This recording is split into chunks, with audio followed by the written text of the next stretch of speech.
Assalamualaikum warahmatullahi wabarakatuh.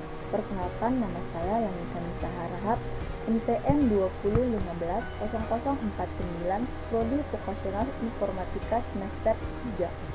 Nah, pada video kali ini saya akan menjelaskan tentang queue atau antrian.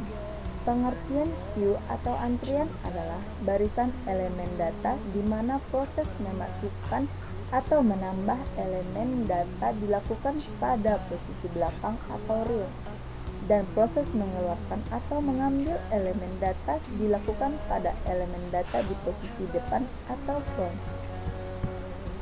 Karakteristik queue atau antrian. Yang pertama itu ada elemen antrian, front atau elemen terdepan antrian, tail elemen terakhir, jumlah elemen pada antrian. Nah, yang terakhir itu ada status antrian. Operasi pada queue atau antrian, satu tambah, yang kedua itu ada hapus, nah yang ketiga itu ada kosong. Pendeklarasian queue atau array dapat kita lihat sebagai berikut. Di sini juga terdapat contohnya. Operasi queue. Yang pertama itu ada operasi kosong. Operasi kosong digunakan untuk memeriksa apakah keadaan queue kosong atau tidak kosong.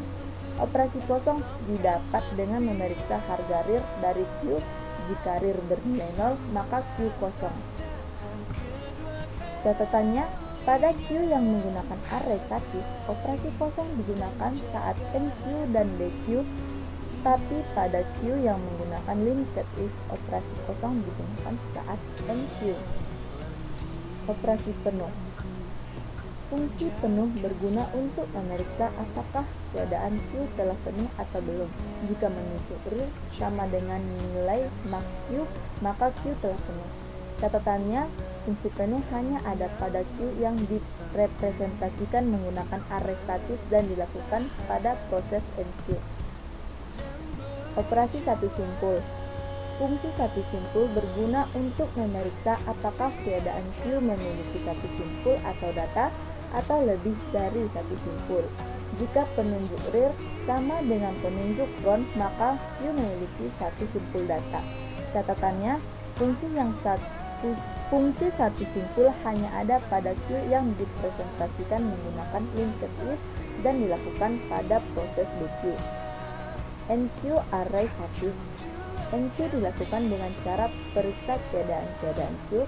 Jika kondisi queue tidak penuh, maka periksa lagi keadaan queue apakah kosong atau tidak. Jika keadaan kosong, maka harga front dan rear bernilai 1. Jika tidak kosong, maka harga rear bertambah 1. Kemudian data yang baru dimasukkan ke dalam queue pada posisi rear. Ilustrasi enq atau array statis. Nah, dapat kita lihat seperti gambar. Ilustrasi enq-nya atau linked list bisa dilihat juga. Nah, dq atau array statis. Proses dq bisa dilakukan jika queue dalam keadaan tidak kosong dengan cara periksa apakah elemen atau data di queue hanya ada satu atau lebih. Jika satu elemen, maka keluarkan elemen pertama dari queue, lalu harga front dan rear menjadi 0. Jika lebih dari satu setelah mengeluarkan elemen data dari queue, maka lakukan proses pergeseran data di mana data di posisi kedua akan menempati queue pada posisi pertama, data di posisi ketiga akan menempati queue pada posisi kedua, dan seterusnya. Kemudian rear akan berkurang 1. Catatannya, pada linked list, proses dq sama dengan proses penghapusan di awal atau di depan. Ilustrasi dq array statis dapat kita lihat sebagai gambar.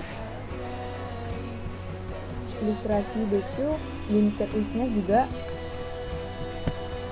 Nah, yang selanjutnya ada ilustrasi dq atau array statis.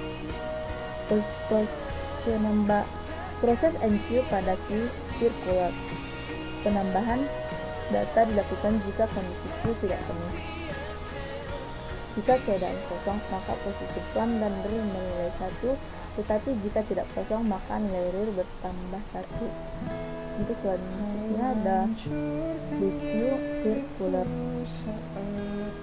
Periksa apakah Q kosong atau tidak. Periksa kembali apakah Q berhasil satu elemen atau lebih. Jika berisi satu elemen, maka harga front atau real menjadi 0. Jika berisi lebih dari satu elemen, maka periksa apakah front berada di posisi maksimum Q atau tidak. Jika ya, maka harga front sama dengan 1. Jika tidak, maka harga front bertambah. Cukup sekian yang dapat saya sampaikan. Kurang dan jangkauannya saya mohon maaf. Wabillahi taufiq wal hidayah. Wassalamualaikum warahmatullahi wabarakatuh.